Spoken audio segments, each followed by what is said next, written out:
صارت عندي قناعة خلاص إن فليك يحب يرفع ضغط الجمهور الكتالوني. مو بمعقولة يا فليك صراحة تدخل بهذه التشكيلة، على العين والراس عندك إصابات، عندك أبطال أوروبا، دخل روني بردغجي، ولكن تدخل اللاعب هذا الصغير بورو دورو ما أدري شو اسمه.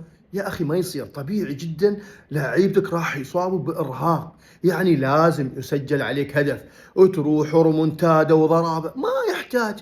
يا أخي انهى الأمور من الشوط الأول. ولكن بصفة عامة برشلونة يخطف الصدارة من ريال مدريد وبصورة جدا جدا محترمة وأنيقة.